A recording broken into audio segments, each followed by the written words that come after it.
Voilà, bonjour à toutes, bonjour à tous. Euh, Merci pour votre présence nombreuse, hein. On parle d'une centaine de personnes, je crois, inscrites ce soir.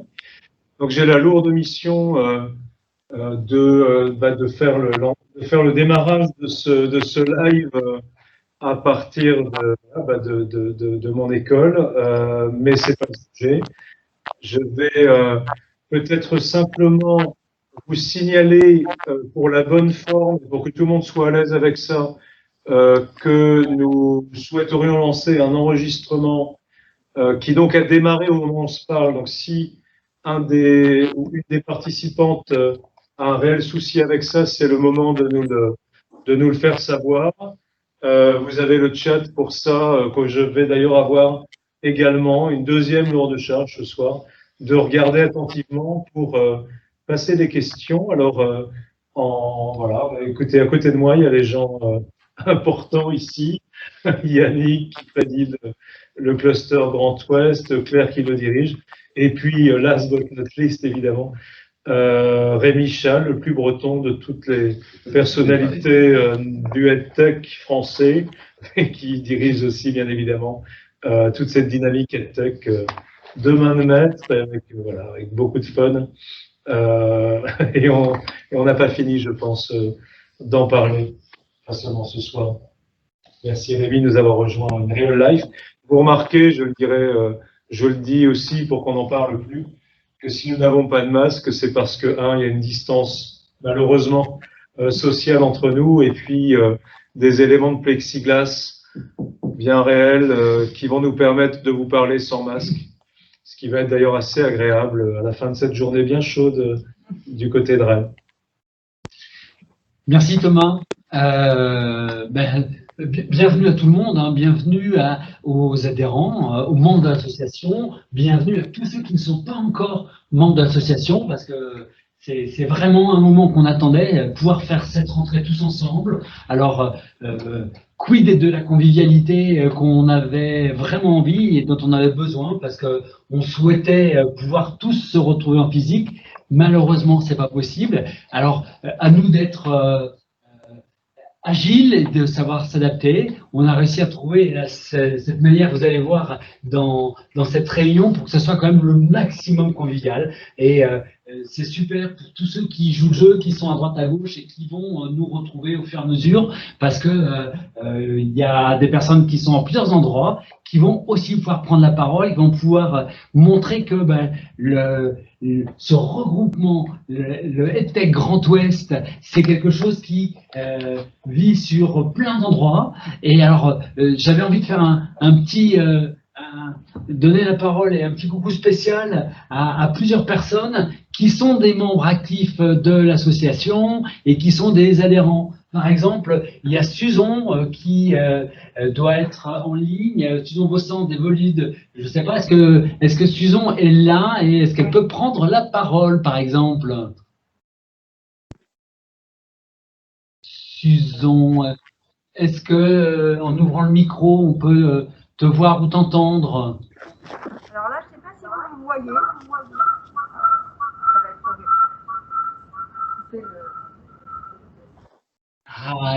Et on a un souci d'écho avec le micro sur lequel tu es, Suzon. Normalement, ça doit être mieux au niveau du son. C'est ça? C'est bon. Ok. Mais je vous entends pas, donc je ne sais pas. Lucie, est-ce que Lucie est en ligne avec le Conseil régional de Bretagne, par exemple?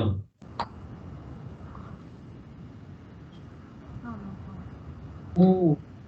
Bon, pas de réponse tout de suite de Lucie. Alors, est-ce que Malvina, à l'École supérieure du Bois à Nantes, est en ligne et peut lever la main et peut prendre la parole? Bonjour à toutes et à tous. Ah, Malvina est là, oui. Oui, si, je suis bien présente. Alors, je ne suis pas à l'ESB pour le coup, je suis à la maison, mais je suis bien avec vous. Donc, je suis responsable e-learning à l'ESB. Pour les personnes qui ne connaissent pas encore l'ESB, c'est l'École supérieure du Bois à Nantes. On forme des jeunes du BTS au doctorat dans le domaine des matériaux bois et biosourcés. Et je suis membre du cluster en tant que représentante de l'ESB et aussi en tant que membre du conseil d'administration. Et je suis ravie d'être avec vous ce soir pour cette rentrée. Je vous souhaite la bienvenue. Et je pense que j'aurai l'occasion de reparler à d'autres moments. Oui, bien sûr. Chouette, chouette, chouette, chouette. C'est bien, pour ceux qui, encore une fois, arrivent sur l'association, on est bien sur les deux régions, Pays de la Loire et Bretagne, et ça tient vraiment au cœur de tout le monde, ça, parce que c'est cette dynamique qui est vraiment interrégionale pour développer des territoires apprenants qui compte très très fort pour nous. Alors, avant qu'on ne rentre dans le vif du sujet, parce qu'on a plein d'infos à vous faire passer, on a plein de choses, il se passe plein de choses, et surtout, il y a plein de groupes de travail qui ont aussi à vous partager là où ils en sont. Claire, est-ce que tu peux nous dire, toi, comment ça va se dérouler cette soirée et tout donner les règles du jeu à tout le monde? Alors, et donc, comme vous le voyez,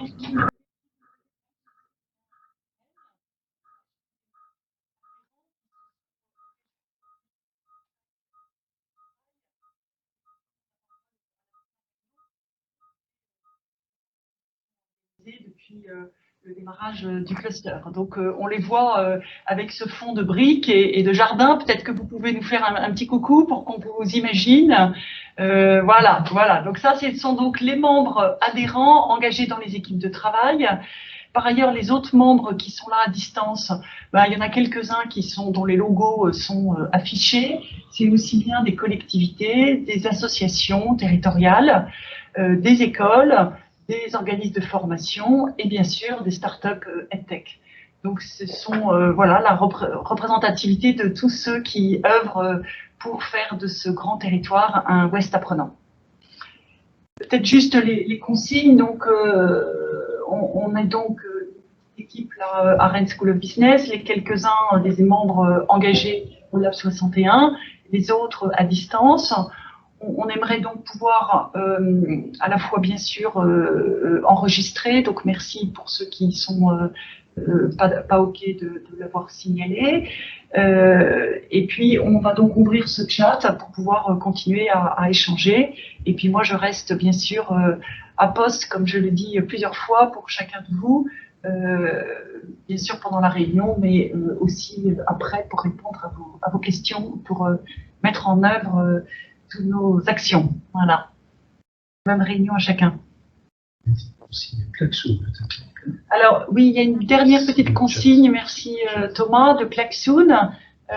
Donc, Hubert Vaudot, avec le membre, ont préparé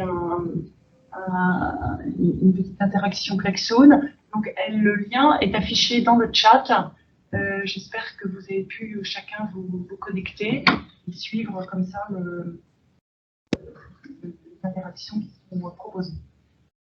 J'en profite pour remercier particulièrement donc, Hubert qui a préparé ça, Sylvie que je vois au lab, Catherine Paulet, Luc Piaton et Aurélien Lemaire qui ont préparé avec moi cette réunion dans des conditions évidemment challengeantes en 24 heures de se mettre à distance. Donc merci particulièrement à chacun d'eux.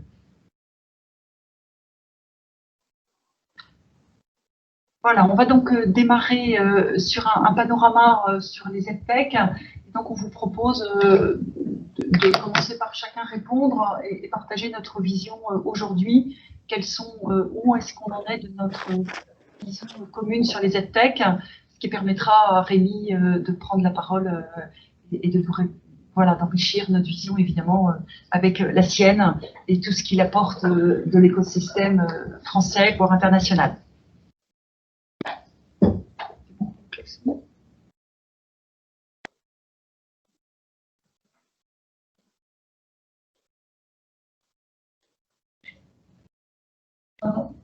C'est Hubert qui... Voilà, donc je pense que c'est bon pour vous, vous avez tous le klaxon en place? Ouais. Par contre, je suis pas sûr de pouvoir partager mon écran. Si je peux.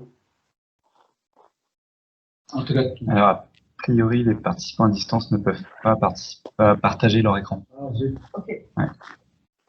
Comment est-ce qu'on peut voir l'écran?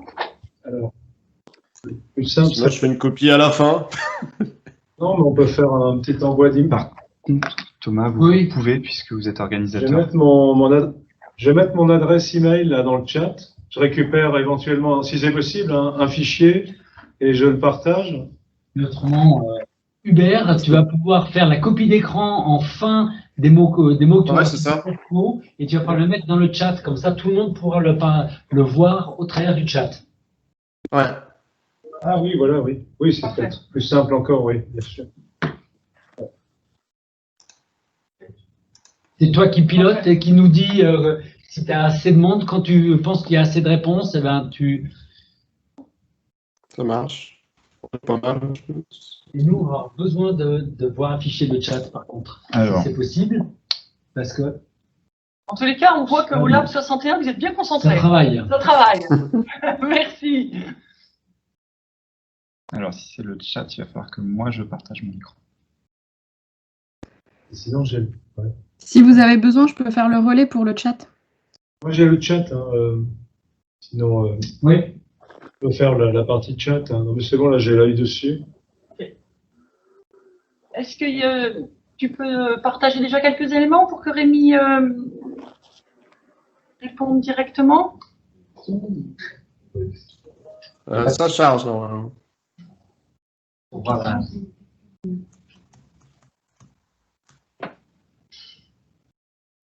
Oui, ça va. J'espère arriver.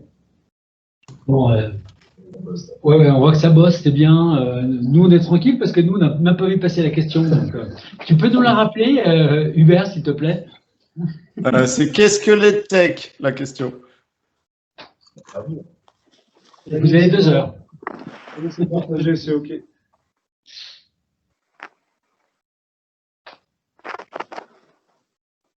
OK.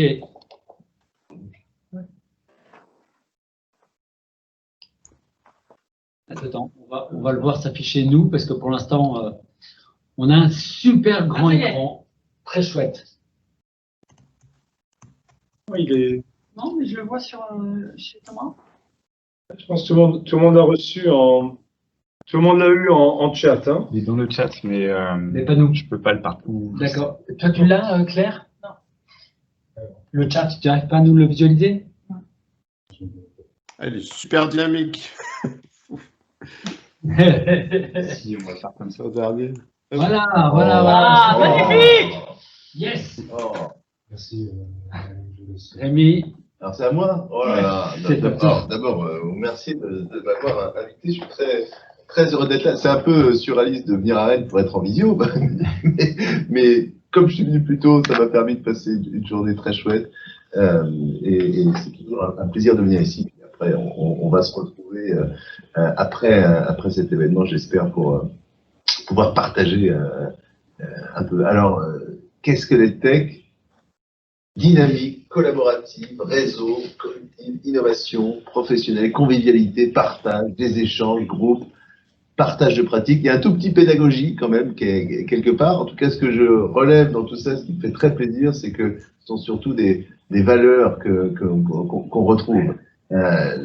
Pour ceux qui nous écouteraient et qui ne sauraient pas ce qu'est les tech, ce nuage de mots va pas éclairer beaucoup. Donc, simplement le rappeler. Ah, c'est top. Ah oui, non, il y a plein d'autres trucs. Simplement, les tech sont toutes les technologies au service de l'éducation et de la formation. Le rappeler, parce qu'on pourrait se demander pourquoi je suis là, sachant qu'il s'agit d'une association qui s'appelle Ouest Apprenant, et que contrairement à ce que tous les gens pensent depuis maintenant quelques jours, je ne suis pas breton. Voilà, donc je m'habille en bretonne parfois, ça relève plus du fantasme, mais en revanche, je ne suis pas breton, mais je suis très heureux d'être là. Et cette initiative, elle a été parrainée, on va le dire comme ça, Yannick, par Tech France. Et Tech France, c'est l'association, je suis le directeur général, depuis maintenant près de 2 ans. C'est une association qui fédère aujourd'hui plus de 300 entreprises EdTech, dont un certain nombre sont également présentes aujourd'hui. On a vu beaucoup de logos tout à l'heure qui me sont chers. Et ces 300 entreprises, elles représentent la EdTech dans toute son immensité, sa diversité, sa richesse. C'est-à-dire que ce sont à la fois des entreprises de taille et de maturité différentes. Il y en a des toutes petites, il y en a projet. Il y a à l'inverse quelques géants, hein, toute proportion gardée de notre filière. On a cité Kaxoon, on pourrait citer Open Classroom, Skilleton, etc. Ils sont aussi membres de l'association. Et puis, évidemment, toute la diversité dans les offres, les services, les produits qui sont proposés par ces entreprises qui vont s'adresser soit à des enfants dans des contextes éducatifs, à l'école, dans les temps scolaires, dans les temps périscolaires, ce qu'on va appeler parfois le K-12, également qui vont s'adresser plutôt à des étudiants dans des contextes de l'enseignement supérieur, dans les grandes écoles de management, comme nous sommes ici à Rennes ou université ou ailleurs, et puis évidemment en formation professionnelle, formation continue. Donc l'EdTech représente ce continuum, en tout cas l'entreprise elle essaie d'incarner ce continuum de l'apprentissage, que l'on ait 6 ans ou que l'on en ait 60, on est des éternels apprenants, en tout cas c'est comme ça que je l'imagine, et toutes ces entreprises vont mettre une technologie, une expérience technologique au service. Je dis bien au service d'une expérience qui est pédagogique. Donc on retrouve parfois ces mots ici, parce que il y a des gens qui sont des spécialistes, mais ce qui ressort, et vraiment ça touche, c'est surtout des valeurs. Voilà, l'innovation, la collaboration, la dynamique, la communauté, setup. Alors, je sais pas qui a dit setup, mais ça me va très bien.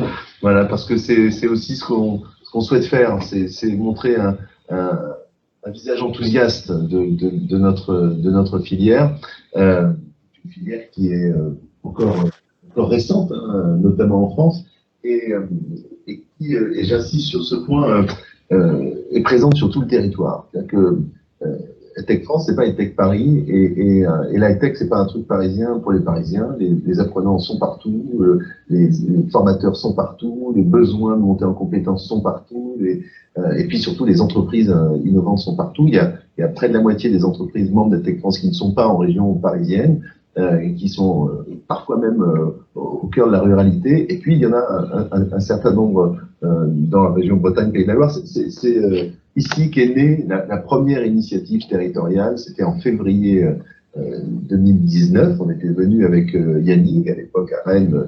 On avait été accueillis par la French Tech. Il y avait une première réunion, un premier meet-up. Il y avait une trentaine de personnes, un peu plus même d'ailleurs, qui étaient présents.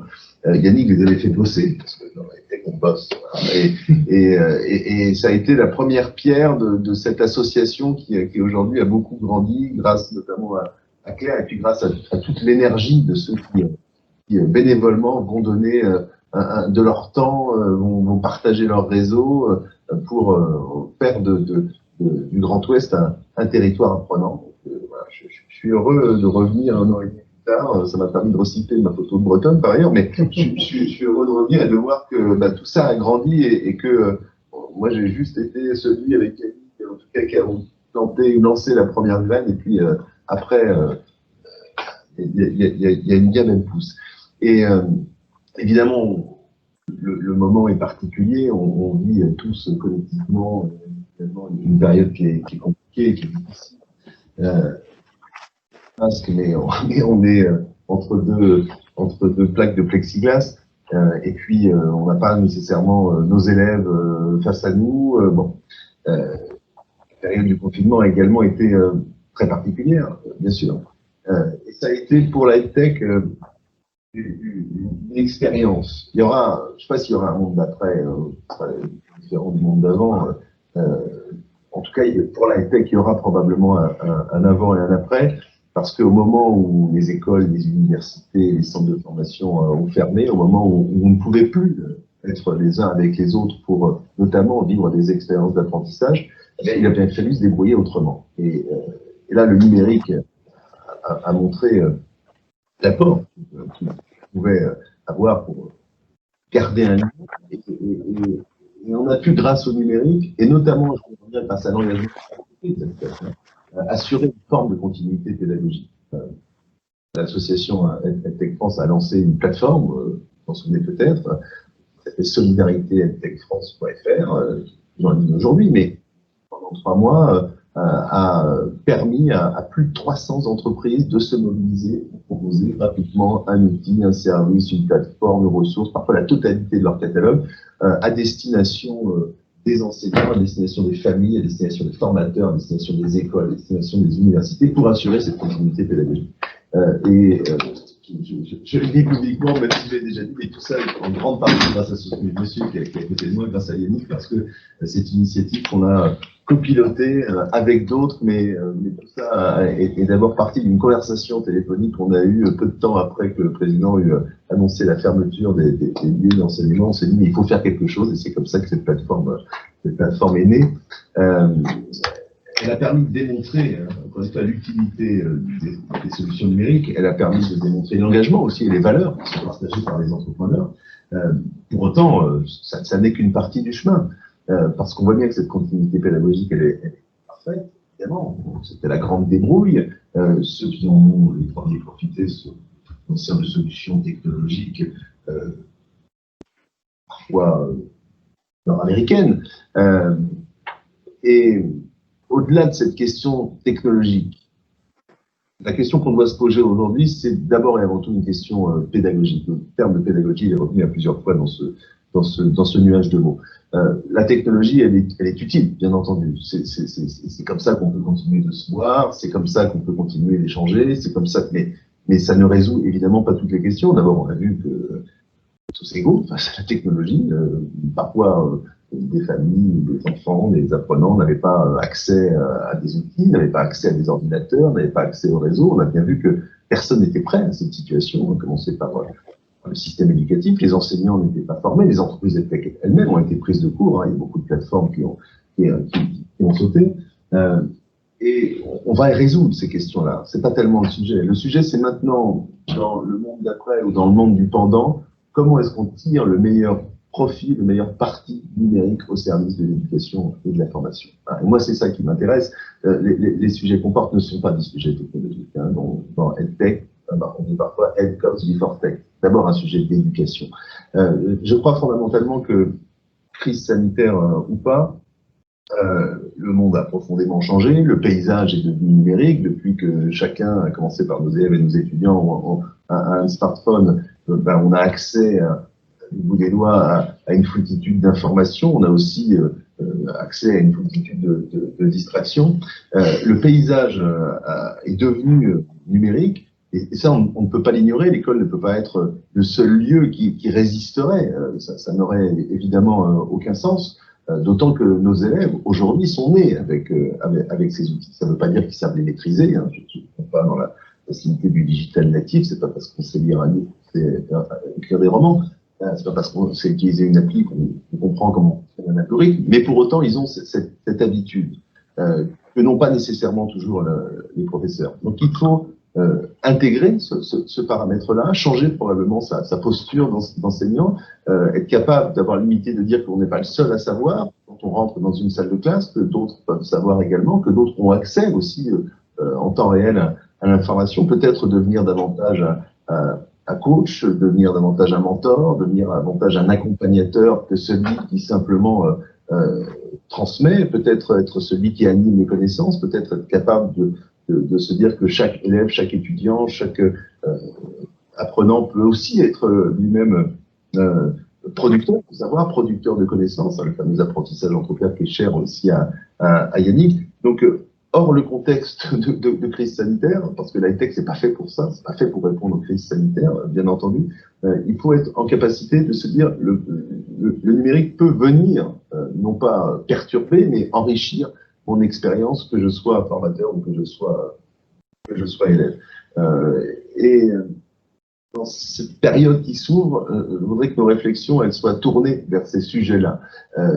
On ne tombe pas dans les pièges qui nous sont parfois tendus. On entend parfois que la tech c'est remplacer les profs par des robots. C'est exactement le contraire. C'est exactement le contraire. C'est donner à l'enseignant, c'est donner à l'humain des moyens d'être plus efficace. C'est la possibilité de donner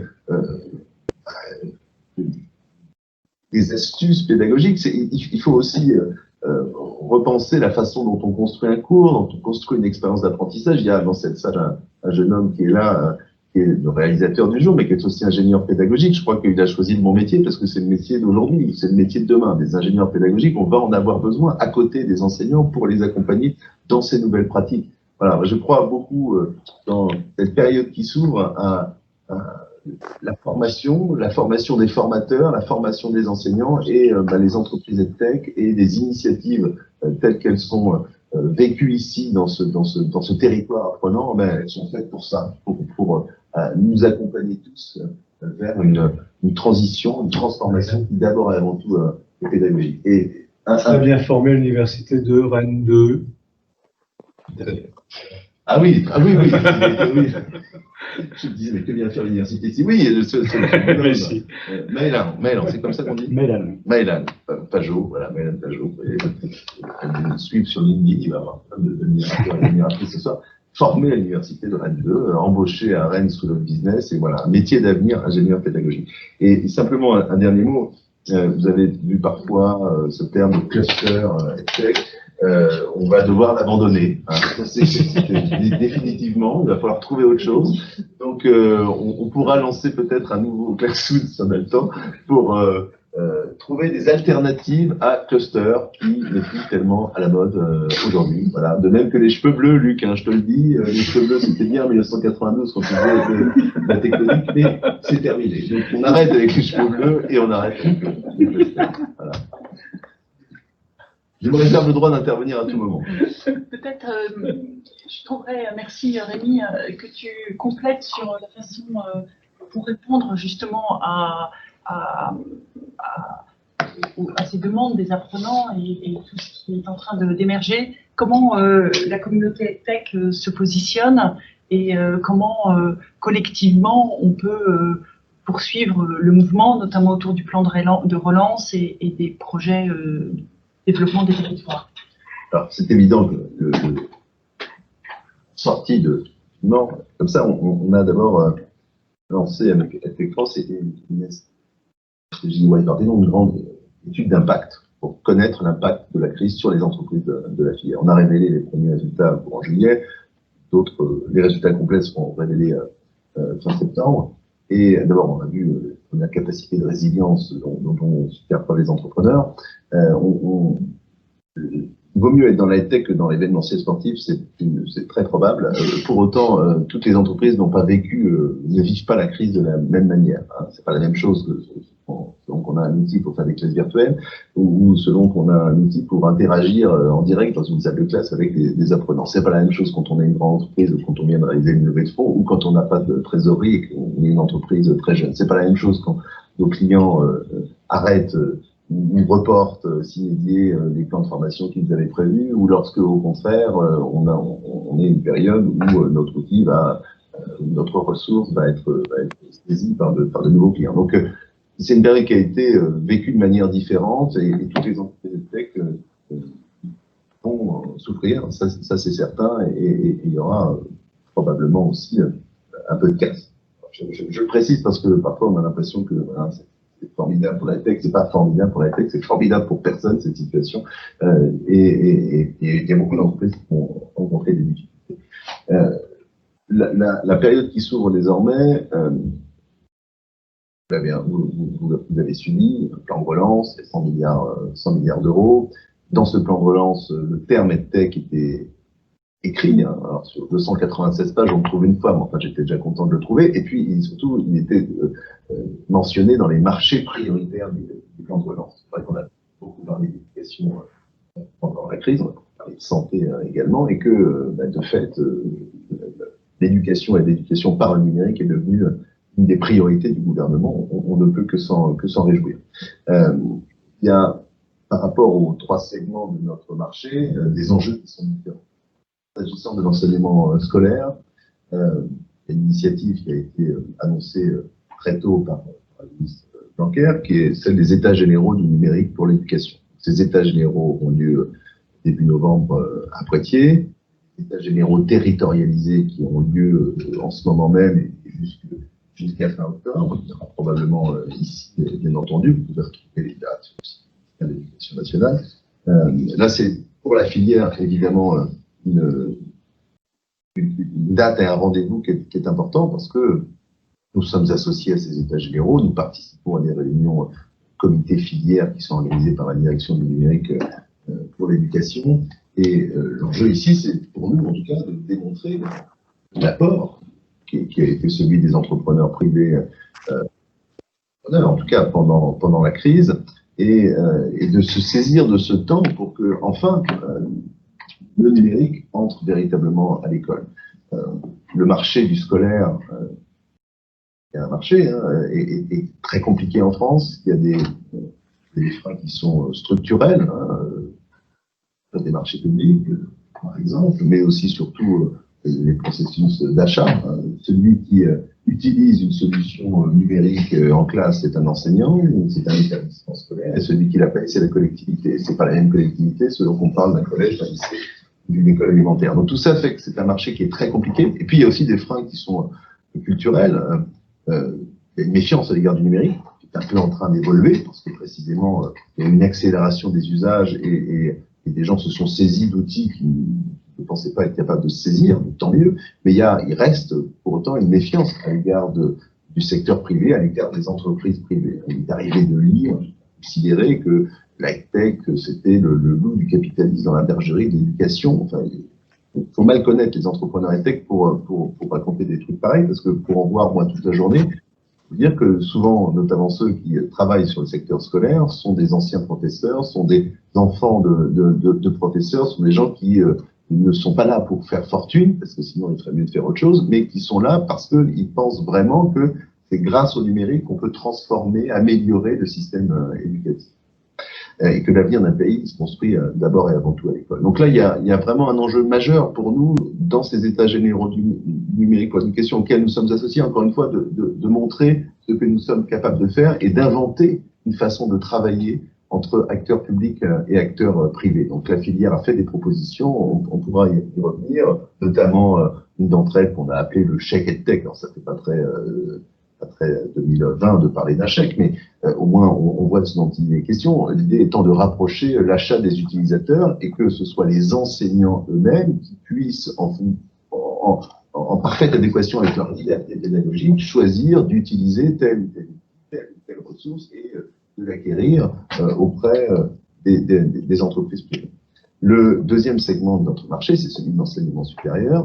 Là, évidemment, c'est des enjeux majeurs. On voit bien que la période qui s'ouvre, elle va être très compliquée, très incertaine. Je crains fort que dans les semaines qui viennent, petit à petit, toutes les universités, toutes les écoles soient obligées de fermer tout ou partie de leur classe. Bon.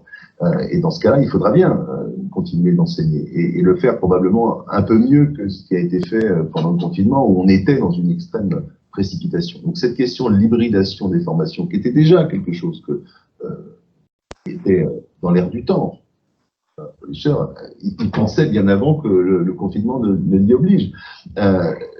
Cette question de l'hybridation des formations, elle devient prioritaire, elle devient centrale. L'université a commencé à s'en saisir. Il y a un appel à projet de l'ANR pendant les vacances avec quelques millions d'euros qui ont été débloqués pour des projets d'hybridation. Et puis les grandes écoles, que ce soit de commerce ou d'ingénieurs, ont aussi su réagir, s'adapter. Et il faut savoir que pendant l'été, on n'a pas tellement chômé en réalité pour accueillir des manières possibles, y compris en distanciel, les nouveaux étudiants. Voilà. Maintenant, ce travail, il en est au début, et encore une fois, il faut repenser la façon dont on enseigne, ne pas oublier que enseigner à distance, c'est pas simplement mettre une caméra entre un prof et des élèves, que c'est évidemment beaucoup plus complexe que ça, qu'il faut des ingénieurs pédagogiques pour probablement nous aider à le faire quand on est enseignant. C'est une autre façon de faire.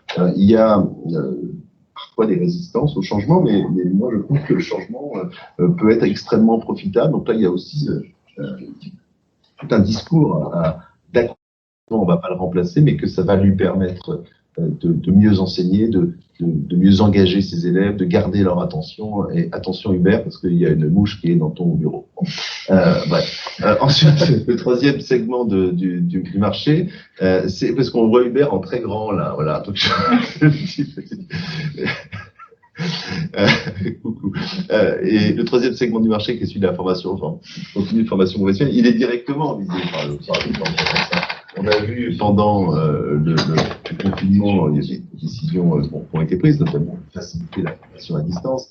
Il y a des millions d'euros qui ont été débloqués pour que des formations puissent être prises en charge entièrement par Pôle emploi, pour que les gens qui étaient en chômage partiel puissent se former depuis chez eux. Ce dispositif va continuer. Ce dispositif va continuer, et tant mieux, parce que la période qui s'ouvre après la première vague, qui est une vague épidémique, risque d'être une vague économique, en tout cas une vague de destruction économique, et il y a de nouveaux métiers qui vont émerger, il y aura des besoins de formation, de reconversion, etc. Le numérique peut permettre de le faire, en tout cas peut le faciliter. Donc ça fait partie des sujets qui sont priorisés dans le plan de relance, notamment pour toutes les formations au métier de l'écologie, de l'accès au numérique, etc. Et puis aussi, il y a un enjeu fort autour de la digitalisation de l'offre de formation. Il y a beaucoup d'organismes de formation, et des dizaines de milliers en France qui sont historiquement des organismes qui font de la formation en présentiel, qui du jour au lendemain ont vu leur activité s'arrêter, avec de fait un enjeu majeur qui est celui de digitaliser les parcours. Là aussi, le plan de relance encourage, et ça c'est un appel d'air aussi pour les entreprises EdTech, soit qu'elles sont elles-mêmes organismes de formation à distance, soit qu'elles vont permettre aux organismes de formation qui ne le sont pas de le devenir. Pour devenir un enseignement à distance de qualité, encore une fois, il ne suffit pas d'utiliser Zoom. Il faut avoir un LMS pour créer parfois ses propres contenus. Voilà, il y a des tas de briques technologiques nécessaires pour construire un scénario pédagogique multimodal. Et ces briques technologiques, ce sont les entreprises EdTech qui les créent, qui les inventent. Voilà. Donc je crois que dans cet après, chacune des entreprises de la filière aura un moment qui lui appartiendra pour construire cette société apprenante dans laquelle j'espère qu'on va se diriger. Voilà. Merci Rémi. Je ne sais pas si moi je n'arrive pas à voir tout le chat au fur et à mesure. Mais je vois des gens qui tapent dans les mains, mais ça fait pas de bruit. C'est bizarre, qu'est-ce qu'ils font? Oh. Oh là là là là.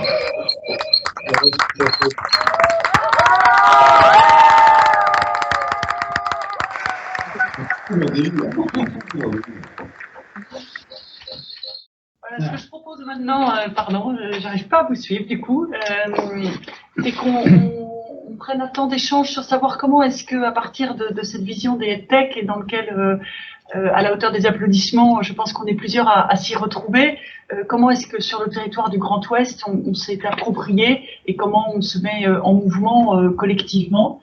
Peut-être est-ce que Yannick peut nous introduire sur ce sujet, lui qui a pris à bras-le-corps cette appropriation des EdTech dans le territoire. Ouais, alors il y a deux choses. Je crois que d'un côté, vous pouvez poser aussi, vous pouvez proposer, présenter ce que vous attendez des EdTech, et pour ça, Hubert va lancer un nouveau klaxon. Donc ça, et pendant qu'il le fait, et avant que je vois ce que vous allez écrire, je vais revenir aux fondamentaux. Pourquoi on a monté cette association et quelle vision on a sur notre beau territoire apprenant Grand Ouest. On s'est dit tout simplement, notre rôle, c'est de mettre en musique, d'être aligné entre les valeurs, la vision de la pédagogie que l'on peut avoir et nos pratiques. C'est-à-dire apprendre par les pairs. Tout à l'heure, Rémi il faisait mention, pour pouvoir apprendre les uns des autres, il faut d'abord se rassembler. Et se rassembler, on se rassemble autour d'un projet, on se rassemble autour d'une vision, autour de valeurs. Et pour se rassembler, il faut se connaître et il faut se reconnaître. Et pour ça, eh bien, on s'est dit que c'était vraiment essentiel qu'on puisse tous s'identifier, se reconnaître. On a commencé ce chantier. Il est loin d'être terminé parce que on est là 50 ce soir en ligne, mais des personnes qui sont concernées par ces questions sur la Bretagne et les Pays de la Loire, je suis sûr qu'il y en a au moins 500 qui devraient être là. Donc on a fait un tout petit bout de chemin et ça c'est quelque chose qu'on va devoir continuer à faire, identifier et faire savoir que cette vision de la EdTech, c'est une vision qui est partagée, pour qu'on apprenne à travailler ensemble, pour qu'on apprenne à apprendre ensemble. Avoir aussi une vision du territoire apprenant qui concerne tout le monde, qui permette d'aller inclure tous ceux qui sont sans doute les plus éloignés pour faire que ce ne soit pas réservé à ceux qui ont le plus de moyens, qui sont les plus proches des bénéfices que peuvent apporter la tech, que cette innovation elle puisse bénéficier à tout le monde, c'est aussi une de nos valeurs. Et alors, une fois qu'on s'est connu, reconnu, eh bien, apprendre à travailler ensemble, c'est aussi une des missions de ce regroupement EdTech Grand Ouest. C'est de pouvoir faire émerger des expérimentations, faire que sur ce territoire, il y ait des regroupements entre ceux qui n'ont pas encore l'habitude de travailler ensemble, et c'est une des constantes dont parlait Rémi, c'est que la tech elle est fragmentée. Tout le monde travaille dans son coin sur des dimensions, avec des approches, avec des outils, avec des publics qui sont différents. Eh bien, pourtant, nous avons tous intérêt à nous regrouper, à travailler ensemble, monter des expérimentations, aller valoriser ces expérimentations, aller chercher des financements, du moyen et faire ce que je vais amener sous un terme qui est d'assemblier de l'ensemble de ces compétences pour pouvoir valoriser dans la chaîne de valeur, pour pouvoir donner de la puissance à tous ceux qui peuvent ainsi travailler ensemble, pour pouvoir faciliter les relations entre ceux qui consomment les fruits de la tech et ceux qui le produisent et ceux qui l'accompagnent. Et ces trois types de publics ont tous autant intérêt à savoir travailler ensemble. Enfin, il y a une autre dimension, c'est qu'il se passe déjà plein de choses. Et ça, c'est génial. Sur ces territoires, on a plein de personnes, d'organisations qui font des choses géniales. Et c'est notre rôle de mettre en valeur, d'amener vraiment les spotlights et de valoriser ce qui est fait en organisant les moyens pour pouvoir eh bien, mutualiser et faire que ce qui est fait par les uns puisse inspirer les autres. Et ça, c'est vraiment quelque chose que l'on veut continuer à développer. Enfin, avant de donner la parole à tous ces groupes de travail qui bossent là-dessus et qui inventent aussi la définition des nouveaux métiers, des nouvelles compétences qui sont à mobiliser pour pouvoir faire que l'on soit enseignant, formateur, ingénieur, pédagogique, concepteur, tout ça, ça nécessite vraiment de développer des nouvelles compétences. Eh bien, ce travail que l'on fait sur le Grand Ouest, on a à cœur d'aller partager et mutualiser ça pour que ça puisse servir à d'autres territoires, que ce soit en Haute-France, que ce soit sur la Normandie, que ce soit dans le centre de la France, sur l'Occitanie, sur le Sud, que ce soit dans l'Est. Eh bien, on a aussi dans notre ADN le fait qu'on travaille pour la communauté, dans l'intérêt de la communauté. Et si on a pris de l'avance, c'est tant mieux parce que le Grand Ouest est en avance. Eh bien, notre rôle, c'est d'aller mutualiser ça pour que ça puisse servir aux autres territoires. Alors, maintenant, il y a plein de groupes de travail qui bossent et qui sont en œuvre parce que la puissance d'une association, c'est l'engagement de ses adhérents, c'est le dynamisme apporté par ceux qui travaillent, qui produisent. Eh bien, le mieux, c'est de donner la main aux différents groupes. Et pour ça, démarrons par une rétrospective, je crois, de ce qui s'est fait. Et je crois que Luc a produit quelque chose qu'il va nous partager et qu'il va nous commenter, je crois.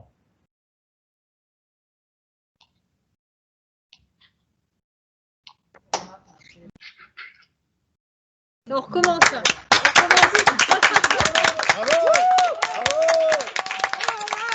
Bravo!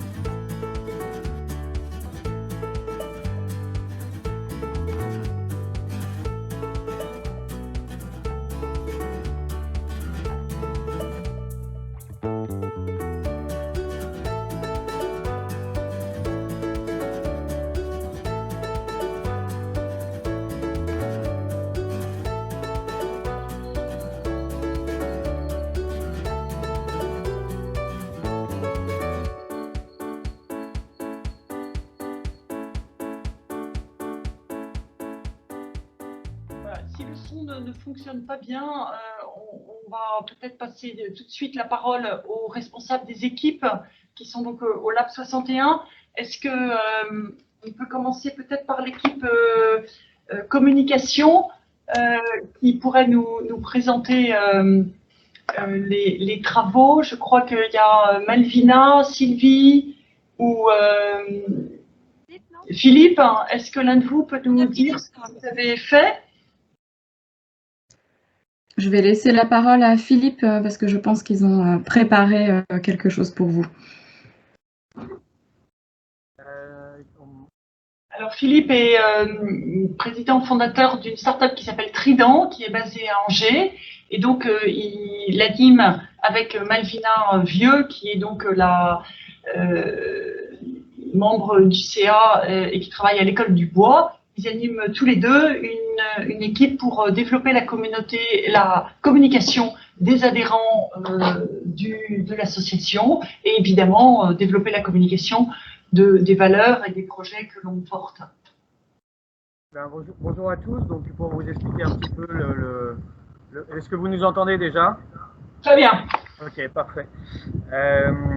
Donc le rôle de cette commission qui commence, qui a commencé juste avant l'été, c'était déjà dans un premier temps de définir le positionnement effectivement du cluster. On trouvera un autre nom, Rémi, mais pour le moment on va continuer avec ça. Donc le positionnement, le discours, les valeurs, la baseline, et puis de définir un peu la stratégie finalement de communication pour pouvoir faire valoir.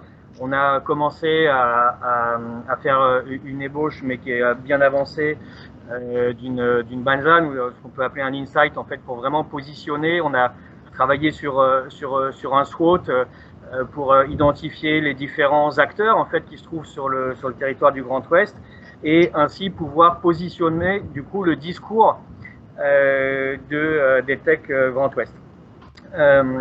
Donc ça fait partie effectivement des travaux. On continue en fait sur ce chemin, mais évidemment avant de lancer tout un ensemble d'actions, l'objectif était de définir un positionnement.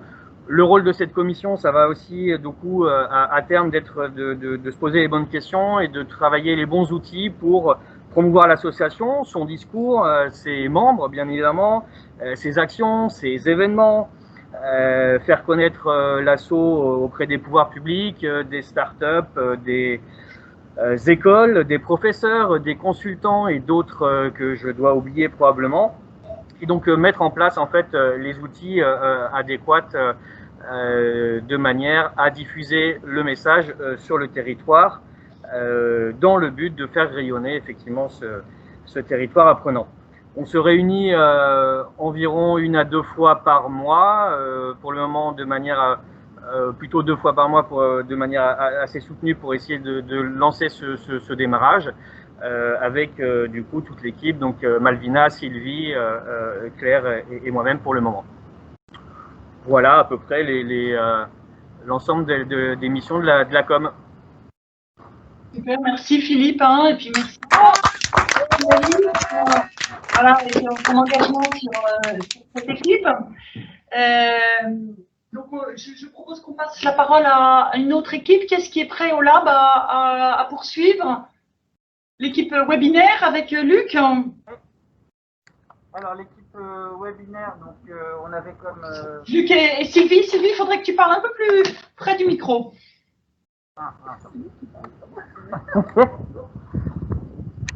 Vous entendez là, c'est bon? Parfait.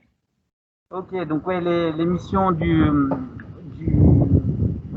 webinaires et de cette équipe, on se réunit 1 fois par mois, et donc du coup c'est pour mettre en avant l'expérience apprenante et de capitaliser sur les expériences des autres en fait. On est parti d'abord sur un format de learning expédition de learning expédition présentielle, et finalement on a basculé avec le confinement vers des webinaires qui étaient hebdomadaires, assez soutenus. Donc on en a fait 11. Ça a été quand même assez suivi, donc on était contents. Ils sont tous en ligne sur le site internet. Les replays sont tous en ligne, donc merci de le préciser. Et donc le prochain webinaire, il est prévu le 23 avec Learn & Go. Donc on vous invite tous à venir y assister. Donc là, on est parti sur un rythme mensuel. Donc en se réunissant à l'équipe tous les mois et on prévoit le webinaire du mois d'après. On a eu des beaux retours d'expérience et de belles actions de mener. Donc on est ravis que cette dynamique soit mise en place. Voilà. Peut-être Sylvie, tu peux nous dire comment l'équipe est organisée pour qu'on retrouve, voilà, éventuellement d'autres personnes rejoignent cette équipe. L'organisation de l'équipe, en fait, déjà, on recueille des sujets qu'on pourrait en fait étudier. Après, les sujets sont proposés donc au bureau de l'association, donc qui valide les choix. Et puis après, il faut s'organiser, prévenir les intervenants, organiser un petit peu en amont les questions, les angles d'attaque. Recevoir les pots de vin.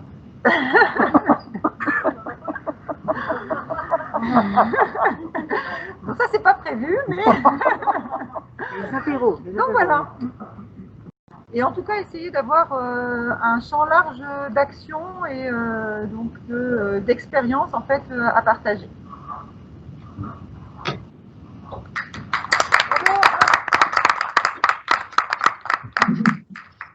Voilà, et donc on va avoir une autre, je vois Catherine qui s'approche pour présenter la troisième équipe, l'équipe Lab, qui est animée en binôme, un binôme féminin, donc ça fait plaisir. Yolande et Catherine, on vous écoute?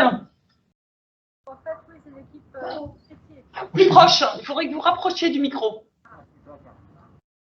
Donc, équipe métier, donc nous, notre ambition, c'est de réfléchir à l'évolution et forcément la transformation des métiers autour de la formation. Donc, ça touche autant toute la partie stratégique que sont les donneurs d'ordre, que sont aussi les institutions et autres, toute organisation.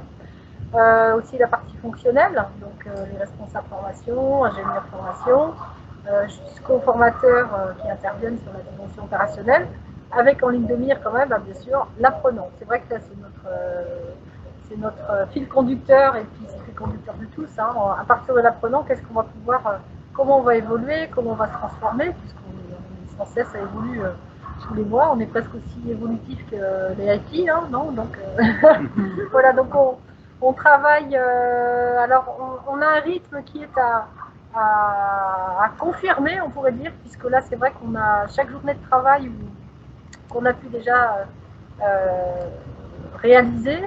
On s'est attaché premièrement à voir voilà, qu'est-ce que ça représente les métiers, on a fait un peu carte mentale de ce que ça représentait. Ensuite on est rentré dans le vif du sujet en se disant voilà, l'apprenant c'est qui? Il y a l'apprenant en formation initiale, le jeune, et puis il y a l'apprenant aussi en formation professionnelle, formation continue. Donc on a réussi autour du design thinking, où c'était assez sympa hein, pour ce côté-là, il y avait quelques-uns qui étaient là. Voilà. On a réussi à travailler et à définir une idéation, si on peut dire, et là on est rendu au persona. Donc notre prochaine réunion, normalement, devrait avoir lieu en octobre, qu'on est en train de structurer. Toutes les bonnes volontés sont voilà, il n'y a pas de restriction en termes de métier, en termes d'expérience ou autre, justement, on a besoin de tous, de toutes les bonnes dynamiques, et on va s'attacher un peu plus à définir les personas. On a défini deux types d'apprenants, justement, donc formation initiale et formation d'adultes. Donc là, le but est pour nous de mieux nous approprier les enjeux jusqu'à la finalité et de pouvoir ensuite transformer nos pratiques, transformer l'apprenant, transformer les organisations. Vaste programme, vaste sujet sur lequel on est tous mobilisés. Voilà, donc on est une douzaine et on accueille tout le monde avec plaisir. Voilà.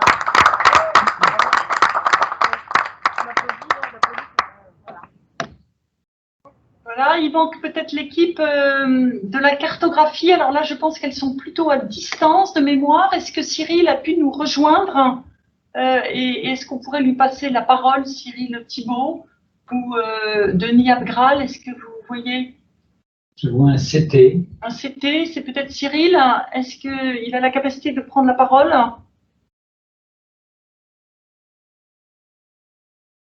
Non?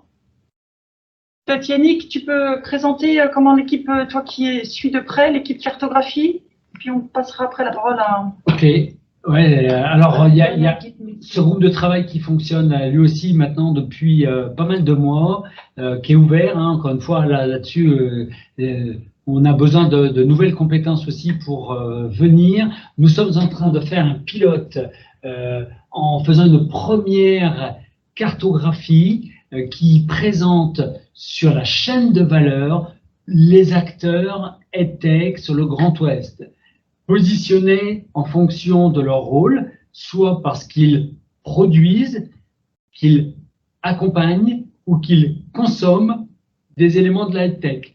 Et ça de manière très précise, en fonction, par exemple, est-ce que l'on produit des LMS ou des plateformes expérience utilisateur apprenant, ou est-ce qu'on en consomme, est-ce que l'on produit des ressources, est-ce que l'on est positionné ou utilise des éléments d'évaluation, etc., etc.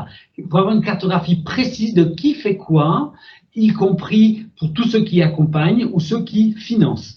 Bref, cette cartographie, elle est en cours de construction. Il y a déjà maintenant une base de données avec un premier volet de recueil suite à des interrogatoires qui ont été faits à distance par questionnaire ou téléphonique. Et maintenant, nous sommes dans la phase de mise en forme au travers d'une interface qui permettra sur le site de l'association d'avoir accès à ces données. Dans une version 2, on espère pouvoir ramener une couche en plus de visualisation pour amener de la data vise pour faire que ça soit encore plus facile et agréable à utiliser.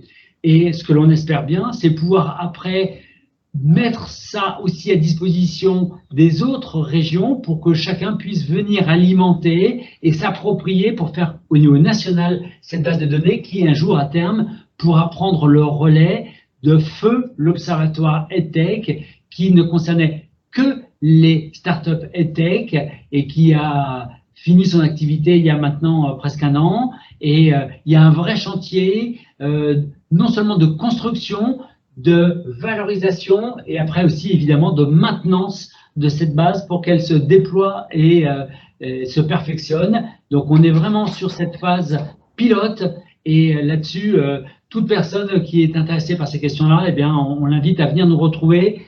Il y a une réunion hebdomadaire le lundi soir sur cette question et un groupe de travail qui, d'ailleurs, je dois le noter, a travaillé aussi avec la junior entreprise de RSB pour pouvoir faire tout le travail de recueil des données.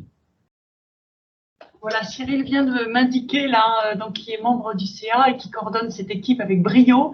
Malheureusement, il n'arrive pas à se connecter, mais enfin, on le remercie. Voilà, pour tout ce qu'il fait et on espère bien t'entendre bientôt. Voilà, la dernière équipe à qui je propose de finir par eux parce que c'est une équipe qui est vraiment au cœur de l'association porte, qui est l'équipe Lab. Je crois que c'est Susan qui a préparé quelque chose.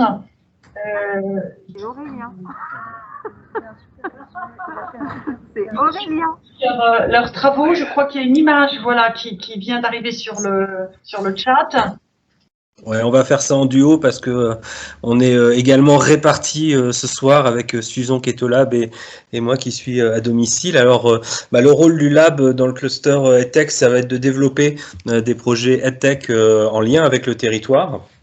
Des projets qui peuvent avoir différentes formes, notamment sociales et d'inclusion, et ça c'est quelque chose qu'on a constaté, en tout cas en termes de demande lors des 6 derniers mois, lors du confinement, où il y avait vraiment beaucoup de besoins d'accompagner des populations qui avaient des problèmes justement vis-à-vis des outils qu'on leur donnait. Et puis il y a évidemment une dimension d'innovation pédagogique en lien avec ce qui avait été dit, de voilà, porter des projets pour permettre cette hybridation, permettre de la rendre plus efficiente, permettre de la diffuser. Et c'est là aussi dans la mission du cluster de fédérer. Alors comment on fait? Pour l'instant, on apprend en faisant. On apprend en faisant et les constats premiers qu'on fait, c'est que première chose, on a besoin de se structurer. On a besoin de se définir des outils, dans la logique du cluster pour permettre d'une part la qualification des projets, savoir comment dire, de quoi ils retournent. Donc on s'est doté d'outils pour faire ça, on s'est doté d'outils de communication qui vont permettre à la fois à l'équipe de travailler, mais aussi aux différents projets qui seront engagés de vivre leur vie.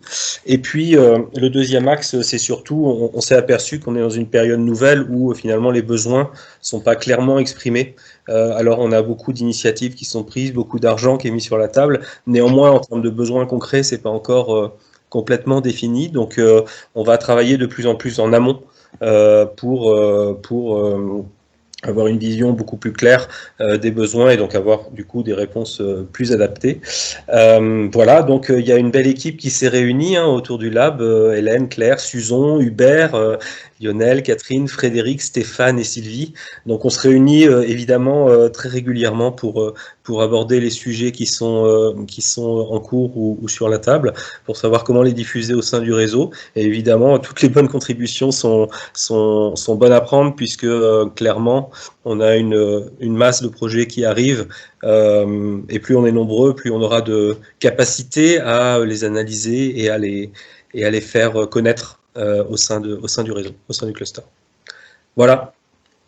Alors, sachant que ce qui est important, c'est que les adhérents ont accès évidemment aux travaux qui sont menés dans cette équipe, avec des appels à contribution, appels à manifestation d'intérêt, pour répondre collectivement à des projets d'expérimentation, des appels d'offres et des appels entrants qui arrivent en fait à présent maintenant au sein de l'association même. Et si je me permets de rajouter une chose extrêmement importante, c'est que tous ces projets, nous tenons à ce que le fruit de ce qui est généré autour de ces projets puisse bénéficier à la communauté, et qu'en aucun cas, le fait de prendre en charge un de ces projets ne vienne en concurrence d'un des adhérents de la communauté. C'est vraiment quelque chose qui est absolument essentiel, pour lequel nous avons réussi justement à casser la problématique avec ce process, avec cette gouvernance qui a été mise en place, pour que tout, encore une fois, ces valeurs auxquelles nous croyons, c'est celles qui nous fédèrent, et c'est vraiment important de garder ça en tête. Maintenant, là, sur ce slide, vous avez l'ensemble des 5 projets et des 5 groupes de travail sur lesquels nous sommes structurés. Autant de bateaux qui vous accueillent, qui vous attendent pour tous ceux qui veulent venir nous rejoindre, puisque, encore une fois, c'est cette énergie de ces équipages-là qui font la valeur et la force de l'association. Et donc c'est vraiment, moi je suis plutôt très très fier de ce qu'on a réussi tout ensemble à faire en un an. Donc on a pile un an, on a réussi à mettre ça, à fédérer ça, à construire, à mettre en mouvement, et je pense que là on peut tous être vraiment super fiers, et si on était tous ensemble, on pourrait tous s'applaudir, parce que vraiment coup de chapeau à tout le monde pour l'énergie qui a été mise.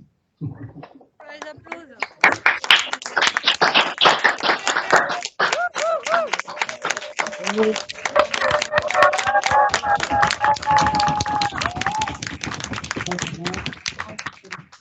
on est 25 au lab, alors.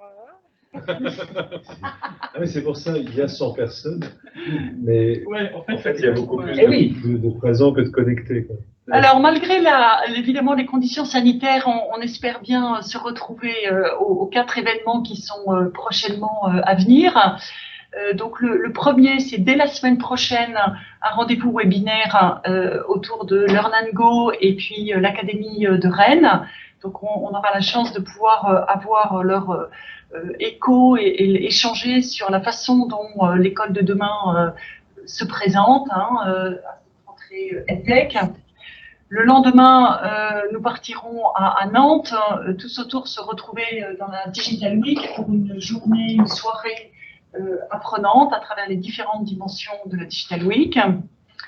Puis nous nous retrouverons le 1er octobre, c'est la petite icône là, avec les personnes qui échangent dans les cercles apprenants de SOL. SOL est donc l'organisation international qui reprend les travaux de Peter Senge sur les organisations apprenantes.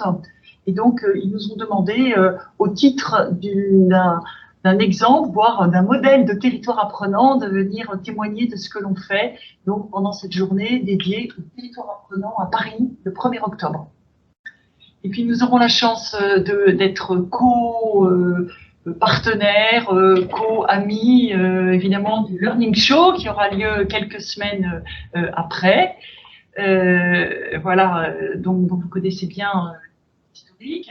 Et puis, on se retrouvera aussi à Rennes, à l'Opéra de Rennes, pour une manifestation organisée en lien avec le monde de l'éducation le 13 octobre sur l'orientation de demain.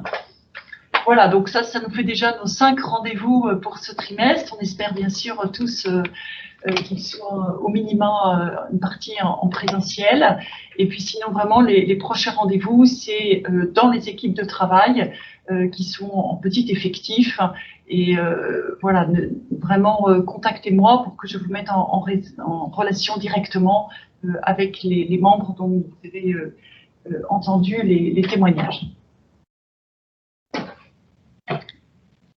Voilà, je crois qu'on va arriver sur notre temps d'échanges conviviaux. Est-ce qu'il y a peut-être des questions plus précises sur l'organisation des événements ou des réunions déjà auxquelles on pourrait répondre? Le temps qu'on regarde sur le chat et tout ça, une chose importante, tous ceux vous qui n'êtes pas encore adhérents, c'est important de le devenir. Les groupes projets sont ouverts aux adhérents. On accueille tout le monde pour embarquer dans notre énergie tous ceux qui arrivent et qui sont bienvenus.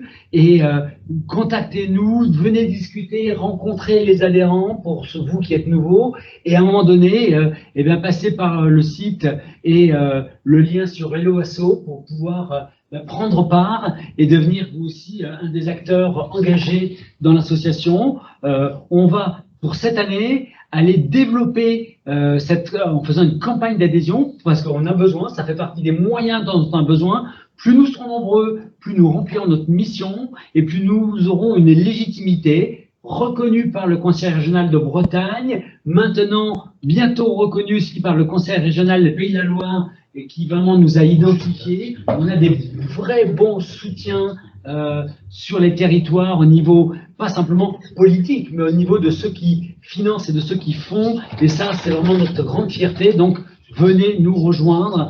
C'est quelque chose, nous avons besoin de tout le monde. Et pour la suite, est-ce que l'on a encore des questions sur le chat auxquelles nous avons à répondre?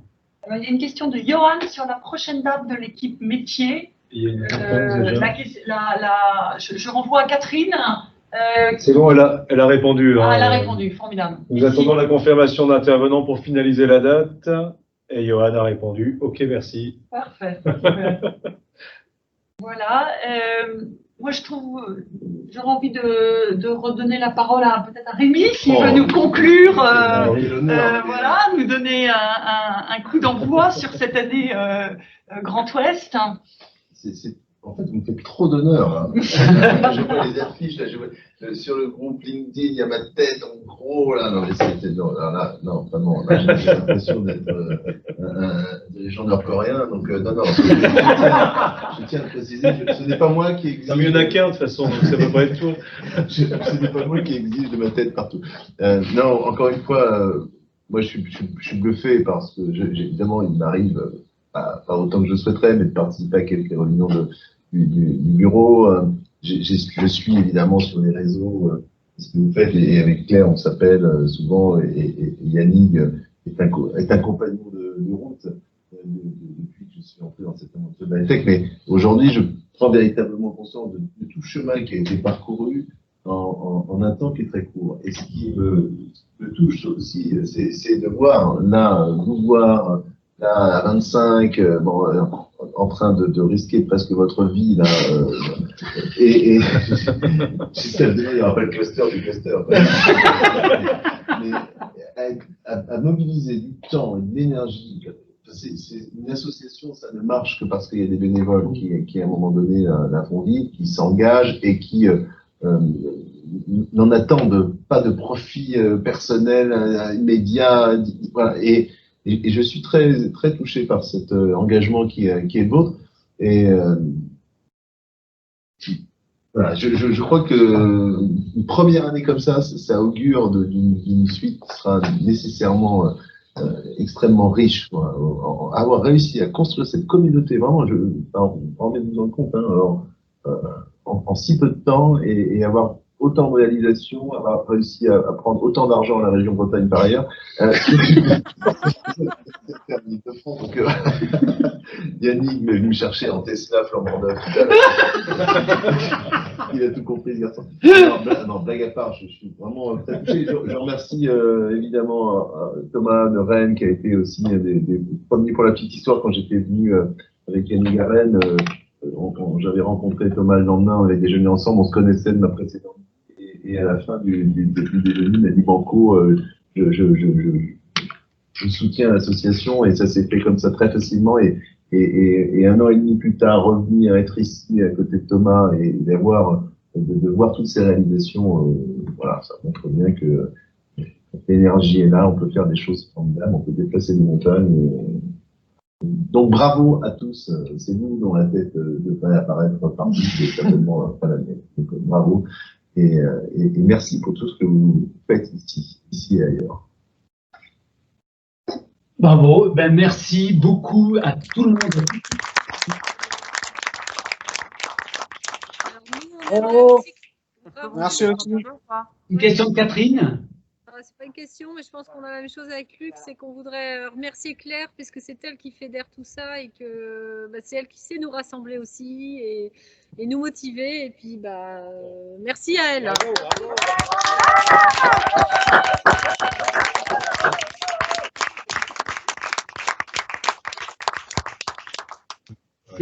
C'est certain que ça existe grâce à l'engagement aussi vraiment de Claire, sans compter son temps et avec ses idées et tout. Et c'est juste génial. Alors, j'espère que bientôt on va pouvoir tous se retrouver pour de vrai en physique. Pour ceux qui sont à Rennes, on va aller les retrouver pour quand même boire un coup avec la distance, les gestes barrières et tout ce qu'il faut. Pour les autres, ce n'est que partie remise. Utilisez le Slack, utilisez le LinkedIn, utilisez tous les moyens pour pouvoir continuer à échanger les uns avec les autres. Notre outil de com interne, c'est le Slack. Allez-y, allez-y. Si vous n'êtes pas sur le Slack, vous écrivez à Claire et elle vous y mettra dessus. Et adhérez, adhérez, adhérez. Plus nous serons nombreux, plus serons forts, plus nous serons en capacité d'avoir des belles idées tous ensemble et de faire tous ensemble. Et pour ceux qui sont à Rennes, à tout de suite, on vient vous retrouver. Yes, on vous attend.